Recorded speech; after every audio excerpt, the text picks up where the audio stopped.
Mick, are you glad to be back?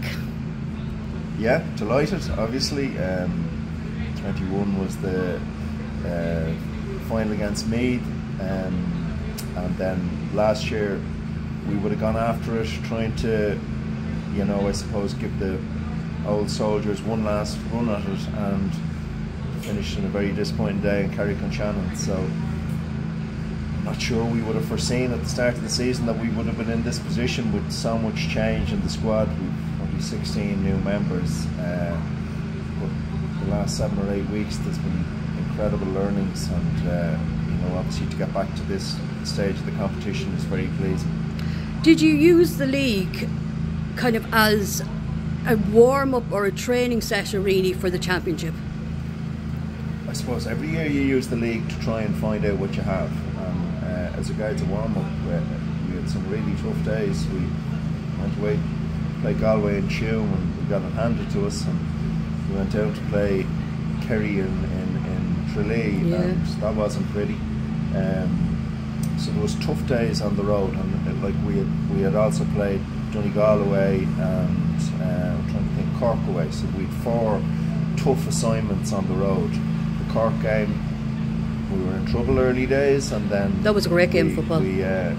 Not for you a good game of football, but for me watching. Yeah, no. Obviously we turned it around coming into half time. I think we had a 10-point lead, and then we were very poor in that third quarter, and showed a great bit of character to come back into the game at the end, because we'd gone a point down. We scored 2 points in the last 3 minutes. So all those days are learning days, and you see the players who are willing to go to war when you're in trouble, and you see the players who still have a little bit to learn still. So that's essentially what the league is about, and obviously going back to getting 7 games in the National League is so important. With a shortened league, it's very difficult to try and find out about a squad, particularly a squad of 30 players. You lost the first game, the group game against Kerry, narrowly. Then that game against Cavan, you knew what you had to do, and I thought that day you put in a superb performance. I think everyone from goalkeeper right up, and even the bench, because Sinead Heron came on and won a penalty, everyone played their part. Yeah, Parnell Park day was a tough day for us. Probably learnt a few lessons. Obviously from the start of the year we would have definitely seen Kerry as, if not the front runner, certainly one of the top 2 front runners. Really well conditioned team, very physical, well able to play the game, and obviously one outstanding forward in Louise Murray-Hurtig, and I think she's as good as I've seen since I've been involved in the women's game. So all those things came into play. So essentially the Cavan game was win or bust, and a really decent team performance that day, as you say, and all of a sudden we're on the road.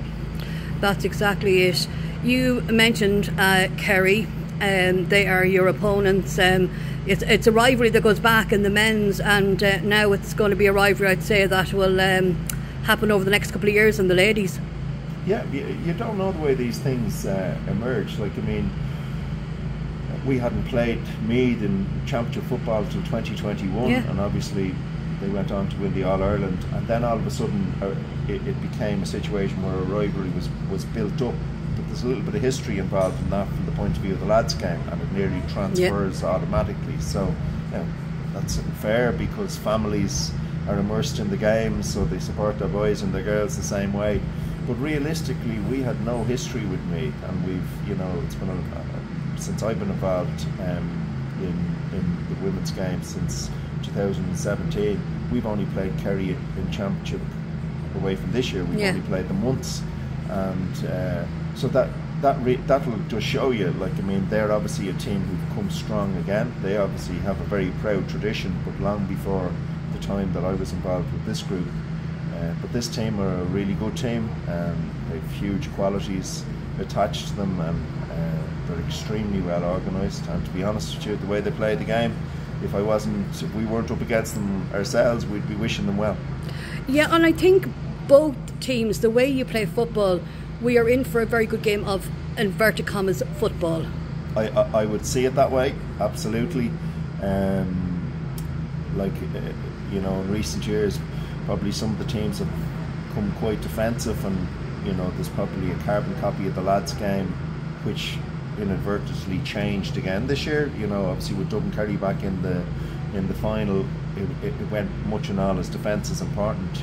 They play the game on the front foot when they go out, when they attack, and I would see it the same way with ourselves and Kerry in the women's game, in that when both teams go, they go, and you know, it'll be an intriguing game, because they obviously use the foot an awful lot, and it's something we would have encouraged over the years, so it'll be intriguing to see how that unveils itself out in this field.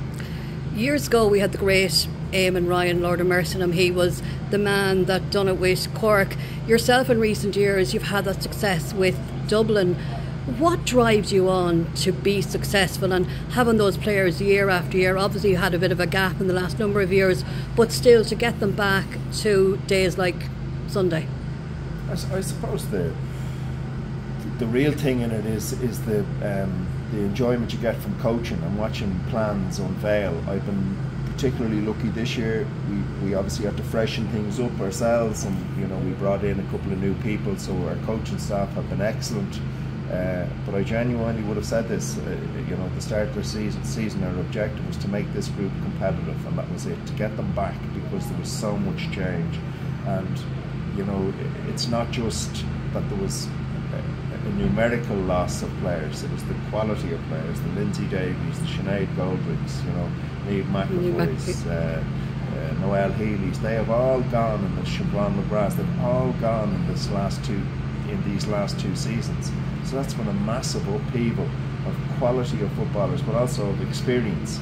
So then again, what you realise when you start all over again, like for us to see the Niamh Crowleys and the Niamh Donlans, who've just really grown so much in the last couple of months, you get a great kick out of that. And ultimately, there's a pride in doing your trade, and you know, we have huge pride in the way we play the game. So watching that unfold gives you great satisfaction, and I don't think you go at it any differently. Some years it works and some years it doesn't, and we're back in a situation at the moment where we have them extremely competitive, and we just hope that they can bring the front foot to the game on Sunday.